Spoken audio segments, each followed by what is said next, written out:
Well, time for me to get my guests on the show. I'm joined by former Indian physiotherapist and the current Rajasthan Royals physiotherapist, John Gloster. I'm also joined by Indian fans, Anusha Ramachandran and Naresh Mansukhani. John, a 62-run lead for India. How important is that lead? And do you think that, Australia's record of never having lost a pink ball test is now at stake? That's a very handy lead, yeah. In the context of the game, a low-scoring game, coming into a first test series, I think that's a significant lead, actually.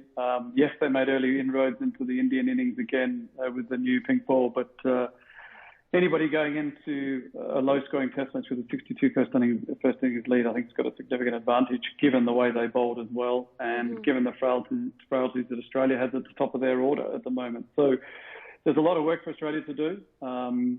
They will have the advantage of the new ball first thing in the morning as well. They've really got to make the most of that, because if they don't and India get away to, 50 or 60 more runs without losing another wicket, then it's game on for Australia, I can tell you.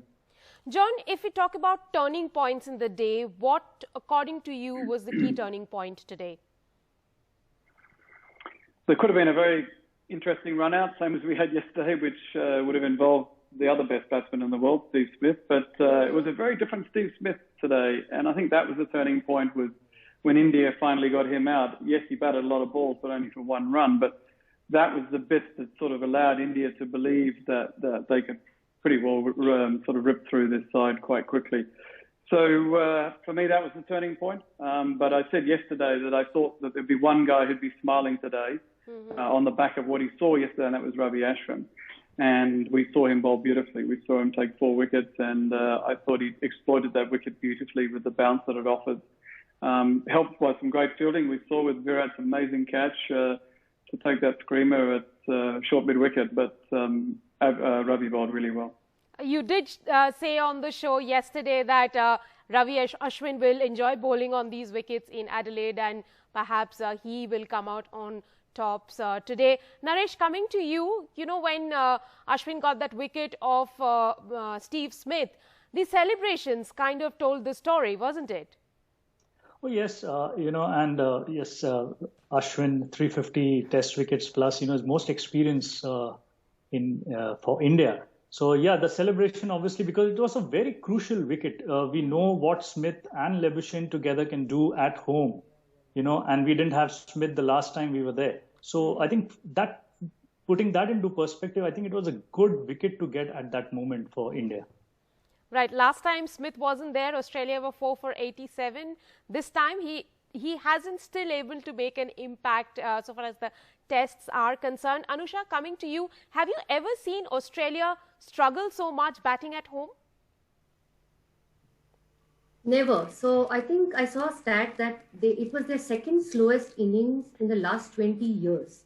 And they did not get off the mark for the first 28 balls today.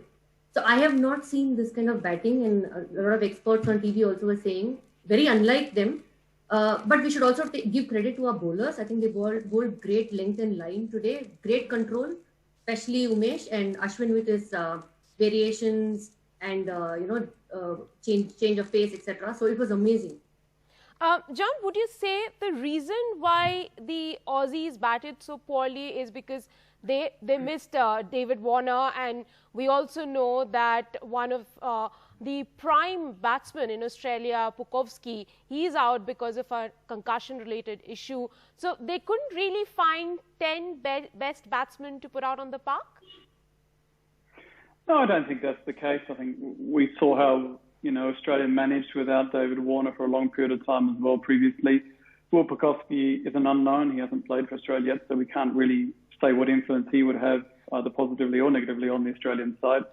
I just think they're a little unsettled at the top of that order, and that is because David's not there, that somebody hasn't been able to fill his shoes properly to this point. So, but it was the approach, I think, that was different. There wasn't the usual positive attitude around, even positivity around defence and looking for quick singles and, working the scoreboard. So they dug themselves into a little bit of hole, a little bit in the way that India did in the first innings, at the beginning of their innings as well. But normally when 15 wickets fall on one day's play in a test match, they'd have the inspectors down there to look at the wicket because there would be some questions around the wicket. But I actually think it was a really good wicket again today. In fact, it had a lot more in it today in terms of carry and bounce, which often helps the Australian batsman, but in this case it didn't. So there's still a few questions to be answered around the Australian batting order, but I don't think it'll be too long before we see them all click. Naresh, would you say that the biggest question about Australian batting today is how defensive they were? If Virat Kohli is the most, Australian, non-Australian, this was the most non-Australian innings that they have ever played?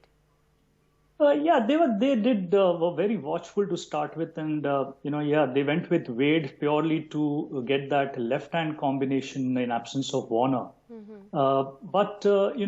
If you compare yesterday and today, if you see both the sides have been very watchful in the first session. I think they want their best batsmen play in that second and third session. We had Pujara and Kohli. Unfortunately, we lost Pujara and then Kohli getting out in the third session. Same thing. A similar approach by Australia, but they lost out on Smith and definitely Labuschagne getting 2 lives, 2 drop catches. So they have been very watchful, yes, but let's not take away the Indian bowling effort, the way they kept them quiet. Anusha, when we look at India's batting, 4 wickets were lost in the first session. In fact, the first half hour of play, Indians folded up for 244. Did you think that at the end of the day, it would come to this, India taking a lead? See, I think after seeing yesterday, the pitch was a little too paced. So I was looking forward to our bowling and I had no doubt that we would fight. And we have a problem with our tail scoring and taking the opposition tail wickets, right? So we had both those issues even today. But I think we bowled great controlled line and length today, and that showed. So I am super thrilled with the lead.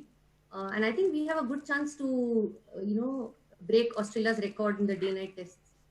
John, do you think that's where it is progressing, an imminent India win in the Adelaide test? Well, they've certainly put their hand up and given them the best opportunity to do so. And it's always nice to get that, first win under your belt at the beginning of a long series. And it's going to be a difficult series in all aspects. But, you just got to take your hat off to the way the Indian bowlers attacked, whether the spinner, Ravi Ashwin, or the quick. But we talk about setting the tone. You're setting the tone for the series, but you set the tone in the beginning of that first innings with the way that Bumrah bowled to our openers. And there just wasn't anything there initially, I don't think, for them to hit or to score and to feel comfortable. And when you got a guy who's coming off 40-odd runs in his 8 last innings, there was nothing for him there to get comfortable on. And he was found wanting again. So you've got one of the best bowling attacks in the world hammering away at you relentlessly with a ball that moves more than normal. It's always going to be difficult. And I don't think it's going to get any easier for the Australians in the second innings either. You said that it's going to be a difficult series. There were a lot of predictions before the series started that once Virat Kohli leaves, it will be very difficult for India to maintain the momentum, to kind of win the rest of the test matches. By putting on the performance that they have, would you say that in a way they have been able to answer those voices who question the Indian team minus Virat Kohli? No doubt about that. But Virat Kohli also helped them out of a sticky situation. Virat Kohli in that first innings, it would have been a very different story as well, I'm sure. But they would have had that conversation. They would have had that conversation as a group, as a management group, and as a playing group to just sit down and say, right, Virat's not going to be here for the next 3 test matches. What are we going to do about it? Who's stepping up? Who's filling the hole? Who's taking responsibility in the field? So they'll be prepared for that. And it's just, this happens. And we've got to understand that there are enough good players in that squad, and it's a very large squad. So there is going to be difficulty not having Virat round with his new leadership style and his aggression against the Australians. Rahane is a very different captain, so they may need a little bit more of a push from him from the attitude side. But I think it's going to be a very difficult physical test and a physical tour for them as well, given that they come off such a long, short form of the game, IPL, 50 over and T20s here in Australia. I think it's more going to be a physical test going deeper into this series than a mental or a technical one. Right, there will be more interesting twists and turns coming up. 15 wickets fell on the second day of Adelaide Test. We will be waiting for another very interesting day when the day 3 in Adelaide unfolds. Thank you very much, John. Thank you, Anusha and Naresh, for being on the broadcast this evening.